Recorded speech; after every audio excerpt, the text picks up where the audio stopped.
Hello बच्चों, कैसा हालचाल। उम्मीद है सब ठीक ठाक होंगे। आज की इस लेक्चर में हम स्क्वायर रूट के टॉपिक को डिस्कस करने वाले हैं, ठीक है, जो कि चैप्टर नंबर 3 में आ रहा है। स्क्वायर रूट क्या चीज़ है और स्क्वायर रूट को फाइंड करने के लिए कौन कौन से तरीके हम यूज़ करते हैं, और फिर स्क्वायर रूट हमारे रियल लाइफ में हम कहाँ पर इस्तेमाल करते हैं, ठीक है। तो यहाँ पर स्क्वायर रूट पहले मैं कुछ एग्जांपल्स दे देता हूँ आप लोगों को, फिर जाके हम ये जो है ना डेफिनेशन एक्सप्लेन करेंगे, ठीक है। एग्जाम्पल पहले कर ले, फिर डेफिनेशन को समझना आप लोगों के लिए आसान होगा, ठीक है। तो फॉर एग्जांपल अगर मैं इस तरह कर लूँ कि 2 का मैं स्क्वायर ले लूँ इस तरह, तो मतलब इसको 2 दफ़ा मल्टीप्लाई करना है। 2 2 ज़ार क्या आ रहा है, 4 आ रहा है, ठीक है। तो 2 का स्क्वायर क्या आ रहा है, 4 आ रहा है। अगर कोई आपको बता दे कि मुझे एक ऐसा नंबर चाहिए जो अपने आप के साथ मल्टीप्लाई हो जाए और हमें 4 मिले, तो वो क्या है, वो 2 है, ठीक है। वो तो हमें डायरेक्टली पता चल गया यहाँ से वो 2 है। अगर मैं आपको बता दूं कि मुझे एक ऐसा नंबर चाहिए जो अपने आप के साथ मल्टीप्लाई किया जाए और हमें क्या मिले, 100 मिले, तब बताएंगे कि सर वो 10 है। लेकिन ये 10 हमें किस तरह पता चलता है? ये तो आसान चीज़ है, क्वेश्चन छोटा नंबर है तो हमें डायरेक्टली पता चल सकता है कि 10 ज़ार 100 आ रहे। अगर मैं यहाँ पर एक बड़ा नंबर लिख लूँ और मैं आपको फिर बताऊँ कि मुझे एक ऐसा नंबर चाहिए जो अपने आप के साथ मल्टीप्लाई हो जाए कि ये नंबर आ जाए, तो फिर वो बड़ा नंबर सॉल्व करना आपके लिए मुश्किल होगा। तो यहाँ पर हमें मिलता है स्क्वायर रूट का कॉन्सेप्ट। एक्चुअली स्क्वायर में हम किसी नंबर पर स्क्वायर ले लेते हैं तो उसको 2 दफ़ा मल्टीप्लाई करते हैं तो ये इसका स्क्वायर बन जाता है। स्क्वायर रूट इसका अपोजिट प्रोसेस है। अपोजिट इस तरह होता है कि इस पर हम स्क्वायर रूट ले लेते हैं और इससे वापस ये 2 हमें मिलता है, ठीक है। फॉर एग्जांपल अगर 10 पर हम स्क्वायर रूट ले लें, 100 पर स्क्वायर रूट ले ले, तो इससे हमारा आंसर 10 आ जाएगा, ठीक है। वो भी फिर बाद में हम बताएंगे कि स्क्वायर रूट किस तरह लेते हैं, ठीक है। तो यहाँ पर अब डिफिनेशन में आ जाए, square root of a number is a value. किसी नंबर का स्क्वायर रूट एक वैल्यू होता है, एक नंबर होता है, that when multiplied by itself, जब वो अपने आप के साथ मल्टीप्लाई किया जाए तो गिव्स द ओरिजिनल नंबर, हमें ओरिजिनल नंबर मिलती है। फॉर एग्जांपल अगर मैं स्क्वायर रूट का सिंबल जो इस्तेमाल होता है वो इस तरह होता है, ठीक है। ये स्क्वायर रूट का सिंबल, ठीक है। तो फॉर एग्जांपल अगर मैं इस तरह लिख लूँ कि 121, तो अगर आप इसका स्क्वायर रूट निकालें, मैं बाद में आपको तरीका सिखाऊंगा, इसका स्क्वायर रूट आता है 11। तो इस डिफिनेशन के मुताबिक square root of a number is a value that when multiplied by itself, ये जो स्क्वायर रूट आया इसका 11, अगर इसको 11 को अपने आप के साथ मल्टीप्लाई किया जाए तो हमें क्या मिलेगा, गिव्स द ओरिजिनल नंबर, हमें ये ओरिजिनल नंबर मिलेगा 121। चलिए देख लेते हैं कि 121 का स्क्वायर रूट 11 है कि नहीं। किस तरह चेक करेंगे, 11 को 11 के साथ अपने आप के साथ मल्टीप्लाई किया करेंगे इटसेल्फ, और ये मिलना चाहिए। तो 11 मल्टीप्लाइड बाय 11 हमें क्या मिलता है, 1 1 ज़ार हुआ, 11 1 ज़ार 11 1 कैरी हुआ, और 11 1 ज़ार 11 और 1 12, तो ये आता है 121। तो मतलब हमारा इसका स्क्वायर रूट यही है, ठीक है। तो आपने समझा कि जब हम 11 को 2 दफ़ा मल्टीप्लाई करते हैं, 11 11 ज़ार 121 आता है, लेकिन जब हम 121 पर स्क्वायर रूट ले लेते हैं तो इससे वापस ये 11 हमें मिलता है, ठीक है। तो स्क्वायर रूट का प्रैक्टिकल एग्जांपल्स इस तरह यही। फॉर एग्जांपल अगर हम और एग्जांपल्स ले लें, मैं आपको बताऊं कि कौन सा इस तरह हम अगर स्क्वायर रूट ले ले फॉर एग्जांपल 144 का, तो इसका मतलब ये है कि कौन सा नंबर अपने आप के साथ मल्टीप्लाई किया जाए जिससे ये आए 144। तो वो नंबर हमारे पास 12 है। ये कि हम किस तरह मैंने फाइंड किया मैं बाद में आपको बताऊंगा। 12 ज़ार 144। तो स्क्वायर रूट एक्चुअल में स्क्वायर का अपोजिट प्रोसेस होता है, ठीक है। स्क्वायर में हम 2 दफ़ा नंबर मल्टीप्लाई करते हैं तो वो ये आंसर आता है, फिर हम आंसर पर स्क्वायर रूट लेकर वही ओरिजिनल नंबर फिर से मालूम करते हैं, ठीक है। तो स्क्वायर रूट तो हमने समझ लिया। अब ये ऊपर ये जो सिंबल है इसका मतलब है हाफ पावर, ठीक है। फॉर एग्जांपल अगर 2 के ऊपर में चलिए 2 नहीं लेते, 2 परफेक्ट स्क्वायर नहीं, अगर 4 के ऊपर में इस तरह 1 ले लूँ तो इसका मतलब है कि 4 एक दफ़ा है, ठीक है, 4 के बराबर। 4 के ऊपर अगर मैं 2 ले लूँ तो इसका मतलब है 2 दफ़ा मल्टीप्लाई करना है, तो 16 आएगा। अगर 4 के ऊपर मैं इस तरह 1/2 ले लूँ, 1/2 मतलब हाफ पावर ले लूँ, आधा पावर ले लूँ, तो फिर इससे क्या आएगा? तो ये स्क्वायर रूट का सिंबल जो है ना, ये आधे पावर के बराबर होता है। ठीक है, इस तरह फिर इसको हम इस तरह भी लिख सकते हैं कि 4 इस 1/2 की जगह हम ये स्क्वायर रूट लिख सकते हैं। तो वो अब इसका आंसर किस तरह है, कौन सा नंबर अपने आप के साथ मल्टीप्लाई किया जाए जिससे 4 आए, तो वो क्या होगा, वो 2 होगा। तो 4 का स्क्वायर रूट 2 आ रहा है, 2 2 ज़ार 4।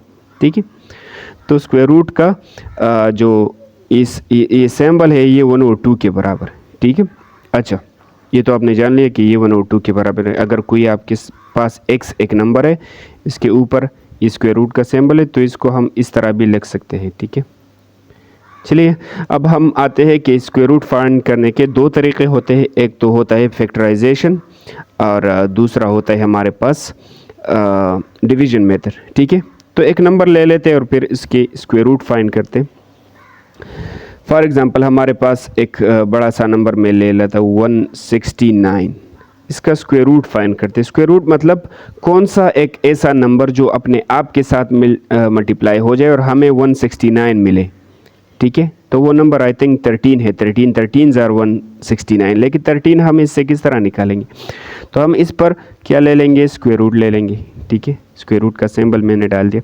अब इसको फैक्टराइज कर देते हैं। तो ये 169 ये सिर्फ 13 के टेबल में आता है, किसी और नंबर के टेबल में नहीं आता। तो 13 ज़ार 169, तो 13 को हम 2 दफ़ा लिख सकते हैं। तो 13 मल्टीप्लाइड बाई 13, स्क्वायर रूट मैंने ऊपर ले लिया और 13 2 दफ़ा मल्टीप्लाई किया। ठीक, अब 13 चूँकि 2 दफ़ा मल्टीप्लाई हो रहा है, तो 13 के ऊपर 2 भी हम लिख सकते हैं। ठीक है, और ये स्क्वायर रूट डालें। फिर मैंने आपको बताया कि स्क्वायर रूट का सिंबल जो है वो 1/2 के बराबर है पावर में। तो 13 है, इसके ऊपर ये तो अपना स्क्वायर है, और इस स्क्वायर रूट के सिंबल की जगह मैं ऊपर लिखता हूँ 1/2, क्योंकि ये तो पावर में 1/2 के बराबर होता है।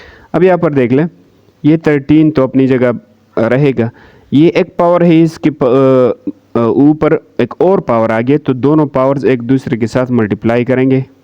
ठीक है, तो ये 2 के साथ कैंसिल हो गया, तो 13 पावर यहाँ पर 1 बच गया। ठीक है, और 13 पावर 1 13 के बराबर है। तो तमाम प्रोसेस से गुजर के इससे आंसर आया 13। जिस तरह हमने जो है ना 144 से 12 निकाला, तो ये ऐसे नहीं निकाला था, ये पूरा प्रोसेस होता है इसके साथ। तो इसको हमने फैक्टराइज कर लिया, फिर 2 दफ़ा आया तो स्क्वायर लिख दिया, फिर इसको इसके साथ मल्टीप्लाई करके 2 कैंसिल हो गया, 13 पावर 13 के बराबर है। तो हमें पता चल गया कि 13 अगर अपने आप के साथ मल्टीप्लाई किया जाए तो हमें ये ओरिजिनल नंबर मिल सकता है। ठीक है, अब ये तो कौन सा मेथड था, फैक्टराइजेशन हमने कर लिया। अब इसको सॉल्व कर रहे दूसरे मेथड से, डिवीजन मेथड से। ठीक है, 169 का स्क्वायर रूट हम ले लेते हैं डिवीजन मेथड से। ठीक है, तो डिवीजन मेथड कुछ इस तरह होता है, इस तरह हम ले लेते हैं। इसमें बाद में हम एक्सरसाइज में क्वेश्चंस करेंगे तो वहाँ पर और भी आपको समझ में आ जाएंगे। यहाँ पर हम मुख्तसर सा इसको कर रहे हैं 169। पहले इसमें जोड़े बनाने पड़ते हैं, इस साइड से राइट साइड से हम स्टार्ट कर लेते हैं। इसमें जोड़े बनाते हैं, 1 2 ये एक जोड़ा बन गया, और ये 1 अकेला रह गया, इसका कोई और साथी नहीं है यहाँ पर। अब 2 एक जैसे नंबर्स मल्टीप्लाई करने हैं जिससे ये 1 आ जाए, तो 1 1 ज़ार 1 हम लिख सकते हैं। अब 1 से 1 माइनस करें 0 आएगा, 0 लिखने की ज़रूरत नहीं। अभी जोड़ा डायरेक्टली नीचे आएगा 69, ये पूरा जोड़ा नीचे आएगा। अब ऊपर जो 1 आ रहा है इसको हम डबल कर देंगे, इससे इसको हम डबल मतलब 2 में मल्टीप्लाई करेंगे, 2 1 ज़ार 2 बन गया। अब 2 के साथ यहाँ पर एक नंबर लिखना है, वो मल्टीप्लाई भी करना है कि हमें क्या मिले, 69 मिले। इसका प्रोसेस आम डिवीजन से अलग है। 2 के साथ फॉर एग्जांपल अगर मैं 2 लिख लूँ और 2 से मल्टीप्लाई भी करूँ, ये दोनों सेम होनी चाहिए। 2 2 ज़ार 4 और 2 2 ज़ार 4, ये तो कम है ना, ये 69 है। 2 के साथ इस 2 के साथ अगर मैं 3 लिख लूँ और 3 में मल्टीप्लाई भी कर लूँ, ये दोनों सेम होने चाहिए। तो 3 3 ज़ार 9 और 3 2 ज़ार 6, तो पूरा आ रहा है ना 69। तो 2 के साथ 3 यहाँ पर और 3 ओ पर भी, 3 3 ज़ार 9 और 3 2 ज़ार 6, तो ये 0 हुआ और ऊपर हमारा आंसर आ गया 13। ठीक है, अब यहाँ पर एक और बात भी ज़ेर गौर है, इसको समझना चाहिए।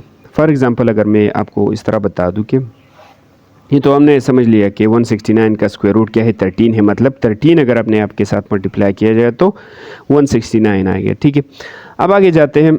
इसका आंसर पॉजिटिव 13 भी है, नेगेटिव भी है। फॉर एग्ज़ाम्पल इसको हम 169 को इस तरह हम लिखते हैं, पॉजिटिव 13 है, नेगेटिव 13, इसको एक्सप्लेन करने जा रहे हैं। ठीक है, अगर बच्चे सवाल पूछे आपसे, खासकर टीचर्स के लिए ये पॉइंट अहम है। यहाँ पर देखें तो अगर मैं इस तरह आपको बता दूं कि कौन सा नंबर अपने आप के साथ मल्टीप्लाई किया जाए जिससे आंसर आए 169, तो आप बताएंगे कि सर वो क्या है, 13 है। जिस तरह हमने स्क्वायर रूट के ज़रिए निकाला तो 13 अगर अपने आप के साथ मल्टीप्लाई किया जाए तो 169 आ रहा है। ठीक है, तो ये तो पॉजिटिव 13 है ना, पॉजिटिव है प्लस। ठीक है, अगर हम इस तरह कर ले कि 169 नेगेटिव 13 मल्टीप्लाइड बाई नेगेटिव 13, अगर इन दोनों को मल्टीप्लाई किया जाए 13 13 जार 169 आ रहे, माइनस और माइनस मल्टीप्लाई करके पॉजिटिव आ रहे, तो मतलब हम पॉजिटिव 13 से भी आंसर 169 आ रहा है।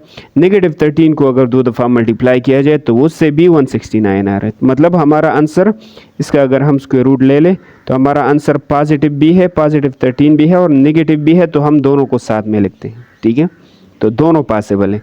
तो यहाँ पर हम इस लेवल में सिर्फ पॉजिटिव लेते हैं, नेगेटिव नहीं लेते। जहाँ पर नेगेटिव लेने की ज़रूरत हो तो हम नेगेटिव लेते हुए पॉजिटिव को इग्नोर करते। जहाँ पर दोनों हमें चाहिए तो दोनों लेते। सिर्फ जब हम पॉजिटिव लेते हैं इसको कहते हैं प्रिंसिपल स्क्वायर रूट। ठीक है, इसका आंसर सिर्फ पॉजिटिव हमने ले लिया, नेगेटिव को हमने नज़रअंदाज कर लिया, तो उसको कहते हैं प्रिंसिपल स्क्वायर रूट, जब आप सिर्फ पॉजिटिव वैल्यू लेते। जब आप नेगेटिव लेते तो फिर वो नेगेटिव स्क्वायर रूट होता है, और पॉजिटिव अगर दोनों लेते हैं तो दोनों। फिर सिचुएशन के मुताबिक अगर कोई आप जो भी आपको चाहिए वो आप ले सकते हैं, लेकिन मैंने बता दिया कि दोनों पॉसिबिलिटीज़ दोनों हैं। ठीक है, एक एग्ज़ाम्पल और ले लेते। फॉर एग्ज़ाम्पल वहाँ से मैंने 100 का एग्ज़ाम्पल ले लिया, तो 100 हम 10 10 जार 100 भी लिख सकते हैं, और 100 को हम इस तरह नेगेटिव 10 मल्टीप्लाइड बाई नेगेटिव 10, दोनों नेगेटिव लिख ले तो ये भी लिख सकते हैं। तो मतलब 100 का स्क्वायर रूट पॉजिटिव 10 भी आएगा और नेगेटिव 10 भी आएगा, दोनों पॉसिबल है। ठीक है, तो ये स्क्वायर रूट के ऊपर हमने कुछ बातें की। अब हम एक्सरसाइज पे जाएंगे और एक्सरसाइज को सॉल्व करेंगे। ठीक है।